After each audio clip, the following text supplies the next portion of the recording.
नमस्कार, मैं हूं आपके साथ खुशी और आप देख रहे हैं यूपी की बात। गाजियाबाद से एक दुख भरी खबर सामने आई है। 13 साल से कोमा जैसी हालत में रहने वाले हरीश राणा को सुप्रीम कोर्ट ने अपनी इच्छा से जिंदगी खत्म करने की अनुमति दी है। एम्स की रिपोर्ट और सारे मामले देखने के बाद ये फैसला लिया गया। साल 2013 में हुए एक हादसे के बाद हरीश हमेशा के लिए अचेत हो गए थे। अब इस फैसले के बाद परिवार के लिए ये समय बहुत मुश्किल है। देखिए ये पूरी रिपोर्ट। गाजियाबाद के राजनगर एक्सटेंशन स्थित राज एम्पायर सोसाइटी में रहने वाले हरीश राणा की कहानी पिछले 13 सालों से दर्द और संघर्ष की कहानी बन गई है। साल 2013 में चंडीगढ़ में बीटेक फाइनल ईयर के छात्र हरीश राणा अपने पीजी की चौथी मंजिल से गिर गए थे। इस हादसे ने उनकी पूरी जिंदगी बदल दी।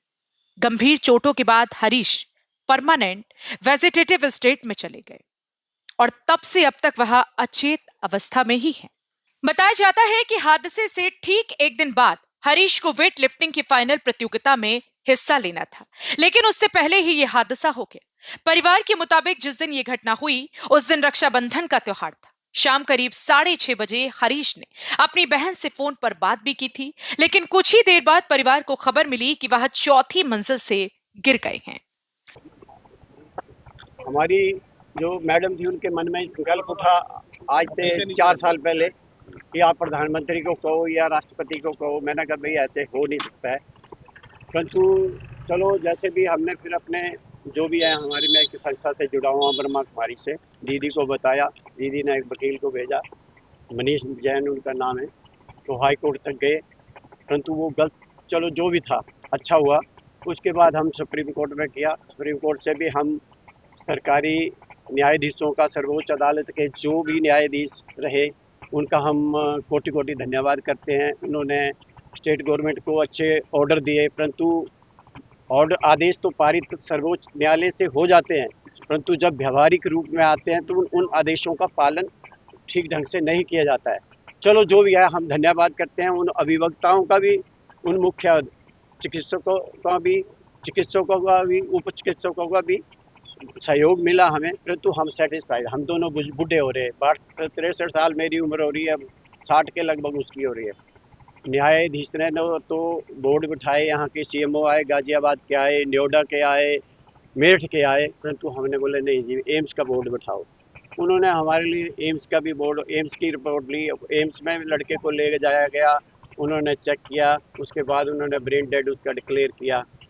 उसके बाद हमें 13 जनवरी को न्यायाधीश ने अपने सामने हमें बुलाया, तो गोपनीय मीटिंग हुई हमारी। बहुत अच्छे न्यायाधीश हैं, मैं कहता हूँ ये मुख्य न्यायाधीश बने, अभी बन जाएंगे और जिस हिसाब से, क्योंकि ये मेरा अपने लड़के का मामला नहीं है। ऐसे इस भारत देश में पता नहीं कितने लड़के पड़े हैं।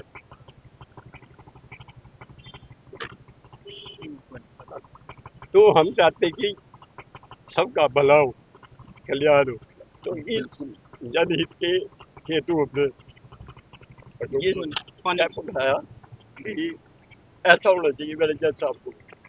उन्होंने उसके बाद 15 को जजमेंट होनी थी। उसके बाद ये रूल जो इंडिया में आज लागू हुआ, ये 7 देशों में भी लागू है। जो आज ये लागू है, परंतु कितने लोगों का इसके द्वारा भला होगा। मैं एक पिता होने के नाते, आप भी बच्चों के पिता होंगे, कितना दुख होता होगा। तो दुख तो हर माता पिता, बिल्कुल ये क्षति इसकी कोई पूर्ति नहीं कर पाएगा, लेकिन हाँ। अपने तो औरों के लिए भी अब जो ये काम किया है, अब देखो बेटा छोटा आएगा जो सेवा करता है, सुबह 5 बजे 4:30 बजे उठता है, वो उसकी फिजियोथेरेपी करते हैं, हम अपने आप करते हैं। हालांकि चीफ ऑफ जस्टिस चंद्रचूड़ ने तो हमें फिजियोथेरेपी भी अलाउड किया था, नर्स भी अलाउड की थी, परंतु यहाँ मैंने बोला ना भी व्यावहारिक तरीके में से 15 दिन फिजियोथेरेपी आया, नर्स तो चलो हमने मना किया, कहाँ इतना छोटा मकान है, बड़ा मकान तो है नहीं, तो हमें सुविधाएं दी। इसके लिए हम कोटि कोटि धन्यवाद करते हैं। खुशी भी है, खुशी इस बात की है कि चलो इस भारत देश में पता नहीं, हर स्टेट में पता नहीं कितने ऐसे लोग हैं उनका भला होगा। दुख इस बात है कि सिविल इंजीनियरिंग कर रहा था और टॉपर था चंडीगढ़ यूनिवर्सिटी का, 2 कंपटीशन जीत चुका था और तीसरा इसने पंजाब यूनिवर्सिटी में जीतना था। 20 अगस्त 2013 की घटना, मंगलवार था, राखी थी, इसने मैसेज भी भेजे। तो हमें फ़ोन आया कि ये गिरा है। हम जब रात को 3 बजे पीजीआई ट्रामा सेंटर पहुंचे तो इसके सिर में चोटें थी, यहाँ उंगलियों के निशान थे, पैर के तलवे नीले थे, परंतु जैसे तैसे यूनिवर्सिटी किसी सीबीआई वाले ने बताया कि ये प्रकाश सिंह बादल की या प्रकाश सिंह बादल की उसमें सरकार थी। चलो जो भी हुआ होना होगा, वो ऐसे ही शायद हमारे कर्मों में लिखा था, सेवा लिखी थी, हम सेवा कर रहे हैं। और आज भी मैंने मैसेज ये भेजा था। तब से पिछले 13 सालों से पूरा परिवार हरीश की सेवा में जुटा हुआ है। उनकी देखभाल के लिए नर्स रखी गई, नियमित फिजियोथेरेपी कराई गई और हर महीने दवाइयों पर भी हजारों रुपए खर्च किए जाते रहे। परिवार को किसी तरह की सरकारी आर्थिक मदद नहीं मिलती। हरीश के पिता अशोक राणा रिटायर हो चुके हैं और सीमित पेंशन में ही घर का खर्च चल रहे हैं। वहीं छोटा बेटा निजी नौकरी कर परिवार का सहारा बना हुआ है। देखो, हम जो निर्णय हुआ है उसको तो हमने देखा, लेकिन दुख तो है। फादर को भी दुख है, परिवार को भी दुख है, और हम जो सोसाइटी के मेंबर हैं हमें भी दुख है। लेकिन उस बच्चे का दुख पिछले 13 वर्ष से हम देख रहे हैं, वो भी काफ़ी दुखी है। तो इसलिए थोड़ा सा यही सोचा भी जो कोर्ट ने ऑर्डर किया, we have already accepted that. उनके फैमिली मेम्बर ने भी एक्सेप्ट किया है।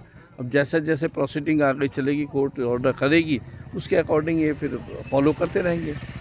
बीमार होने से पहले कैसे हालात थे उनके? बहुत अच्छा था बच्चा, पढ़ने में भी अच्छा था, बॉडी भी अच्छी थी, बड़ा बढ़िया बच्चा था। लेकिन पिछले 13 वर्ष से ये इसी कंडीशन में है।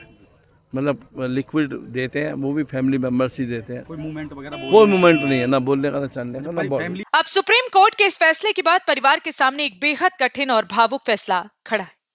एक तरफ बेटे के लंबे दर्द से मुक्ति की उम्मीद है, तो दूसरी तरफ उसे खो देने का गहरा दुख भी। फिलहाल इस फैसले के बाद हरीश राणा के पिता अशोक राणा किसी से बात नहीं करना चाहते। वहीं पड़ोसियों का कहना है कि यह खबर सुनकर वे भी निशब्द हैं और पूरी सोसाइटी इस मुश्किल समय में परिवार के साथ खड़ी है।